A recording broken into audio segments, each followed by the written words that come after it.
حضرت عمر رضی اللہ تعالیٰ عنہ حضرت حسین رضی اللہ تعالیٰ عنہ کی تکریم کرتے تھے، ان کی تعظیم کرتے تھے۔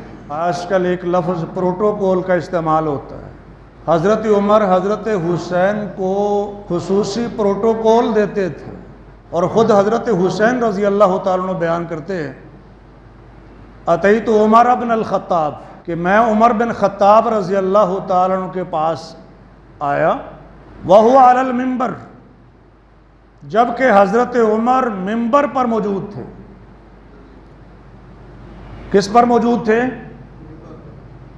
منبر ہی ہوتا ہے، اس کے اوپر اللہ کے رسول ہوں تو بھی منبر ہے، حضرت ابو بکر کھڑے ہوں تو بھی منبر ہے، حضرت عمر کھڑے ہوں تو بھی منبر ہے، اور حضرت عثمان کھڑے ہوں تو بھی منبر ہے۔ حضرت حسین فرماتے ہیں کہ حضرت عمر منبر پر تھے، فقلت، تو میں نے کہا، اور یہ جو کہنا ہے یہ ایک بچے کا کہنا ہے۔ جب حضرت ابو بکر رضی اللہ تعالیٰ عنہ کی وفات ہوئی تو حضرت عمر رضی اللہ تعالیٰ عنہ خلیفہ بنے، تو 8-9 سال عمر تھی حضرت حسین کی، اور 8-9 سال کا بچہ اپنے بڑوں کی محبت میں یا نانا کی محبت میں آ کے کوئی ایسی بات کر دے تو اس کا وہ معنی نہیں ہوتا جو بڑے کے کہنے کا ہوتا ہے۔ آپ بعض دفعہ کسی کو اپنی سواری دے دیتے ہیں، کسی کو ضرورت ہے، آپ نے کہا جی یہ چابی لے لو گاڑی کی اور آپ لے جائیں، ہمیں جو ضرورت ہے وہ پوری کر لیں، تو چھوٹے بچے بعض دفعہ کسی کو وہ گاڑی نہیں دینے دیتے، میرے پاپا کی گاڑی ہے، آپ کہاں لے کے جا رہے ہیں؟ تو یہ آپ تھوڑا سا ذہن رکھیں۔ حضرت حسین کہتے ہیں انزل عن منبر ابی الی منبر ابیک، میرے بابا کے منبر سے اتریے اور اپنے ابا جی کے منبر پہ جا کے کھڑے ہو۔ یہ تو میرے نانا کا منبر ہے، تو آپ میرے نانا کا منبر چھوڑ دیجئے اور جو آپ کے والد کا منبر ہے اس پر آپ کھڑے ہو۔ یہی بات اگر حضرت علی کرتے تو معنی اور تھا، میرا مطلب ہے کوئی بڑا آدمی کرتا تو اس کا پھر مفہوم اور تھا، لیکن ایک بچے کا کہنا جو ہے وہ اسی معنی میں ہوگا۔ حضرت عمر رضی اللہ تعالیٰ عنہ فرماتے ہیں ان ابی لم یکن لہ منبر، میرے ابا جی کا تو کوئی منبر نہیں تھا۔ یہ ہے اصل بات، جب ذمہ داری آتی ہے تو عاجزی بھی آ جاتی ہے، اور یہی صدیق اکبر نے کہا تھا کہ جب عمر پر خلافت کا بوجھ آئے گا تو ان کے اندر نرمی آ جائے، تو فرماتے ہیں کہ میرے والد کا تو کوئی منبر نہیں تھا۔ حضرت حسین فرماتے ہیں ثم اخذنی فاجلسنی معہ، پھر حضرت عمر نے مجھے پکڑا اور اپنے ساتھ بٹھا لیا۔ کہاں بٹھایا؟ جہاں اللہ کے رسول بٹھایا کرتے تھے علیہ الصلوۃ والسلام۔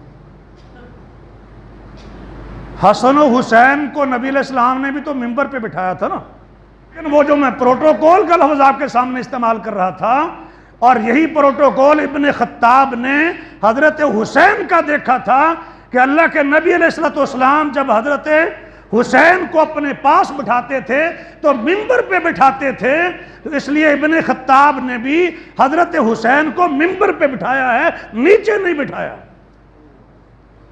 اور شفقت دیکھیے، یا بنیج، اے پیارے بیٹے، اے ننے بیٹے، یہ نہیں کہا یا ابنی، یبنی، اے میرے بیٹے، بنی اس میں تصغیر ہے، پیارے بیٹے، اے میرے ننے بیٹے، اجعل تغشانا اجعل تأتینا، آپ ہمارے پاس آتے رہا کریں، اجعل آتے رہا کریں، تغشانا ہمارے پاس آ کے کھانا کھایا کریں، اجعل۔ تو یہ شفقت ہے حضرت ابن خطاب کی حضرت حسین پر رضی اللہ عنہما۔ حضرت حسین فرماتے ہیں فجئت یوما وهو خال بمعاویہ، ایک دن میں آیا تو حضرت ابن خطاب حضرت معاویہ کے ساتھ علیحدگی میں کوئی گفتگو کر رہے تھے، کوئی مشاورت کر رہے تھے، کوئی بات کر رہے تھے۔ چونکہ وہ بھی بہت بڑے سپہ سالار ہیں اور یہ بھی بہت بڑے سپہ سالار ہیں. یہ حکومتیں کرنا کوئی آسان کام نہیں ہے. خلفائے راشدین کے بعد سب سے بڑا سپہ سالار امت کا جو تھا اس کا نام سیدنا معاویہ ہے رضی اللہ تعالیٰ. دنیا جانتی ہے اور مانتی, کسی کو ان کے باز ہو تو ہم کچھ کہہ نہیں سکتے. حضرت حسین فرماتے ہیں فجاء عبداللہ ابن عمر, عبداللہ بن عمر آئے, فلم یؤذن لہ, یعنی حضرت عمر کے بیٹے عبداللہ آئے تو حضرت عبداللہ بن عمر کو اجازت نہیں ملی. تو اجازت نہ ملے تو کیا کرتے ہیں, واپس چلے جاتے ہیں. یا ایھا الذین آمنوا اذا قیل لکم ارجعوا فارجعوا, اے ایمان والو جب تم سے کہا جائے واپس چلے جاؤ تو واپس چلے جایا کرو. بہت پاکیزگی ہے اس میں.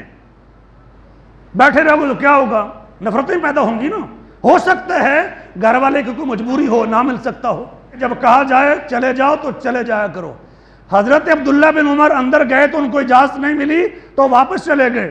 حضرت حسین نے جب دیکھا رضی اللہ تعالیٰ عنہ کہ ابن خطاب کے بیٹے عبداللہ کو اجازت نہیں ملی تو مجھے بھی واپس چلے جانا چاہیے. فرجعت تو میں بھی واپس چلا گیا.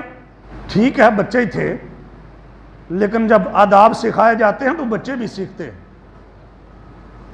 کیونکہ بچوں پر یہ پابندی نہیں ہے, چھوٹے بچوں پر پابندی نہیں ہے اجازت لینے کی. وہ بغیر اجازت کے بھی گھر میں جا سکتے ہیں, اور جو بالغ ہونے کے قریب ہوں تو ان کو بھی چاہیے کہ وہ اجازت لیں. یہ آداب کی بات ہے, آداب سکھائے جاتے ہیں. تو حضرت حسین کہتے ہیں کہ میں بھی واپس چلا گیا. ملاقات ہوئی حضرت ابن خطاب سے تو انہوں نے پوچھا کیا بات ہے کہ میں نے آپ کو دیکھا نہیں.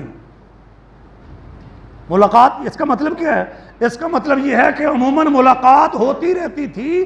اب جب ملاقات نہیں ہوئی تو فرمایا آپ کو میں نے دیکھا نہیں, یعنی کیا بات ہے کہ آپ کو میں نے دیکھا نہیں.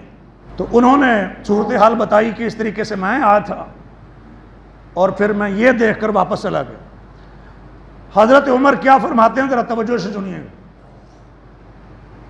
لڑائی جھگڑے کروانے والے تو بہت سے ہیں, لیکن یہ رحماء بینہم کا سبق جو قرآن نے دیا ہے وہ دینے والے کم ہیں.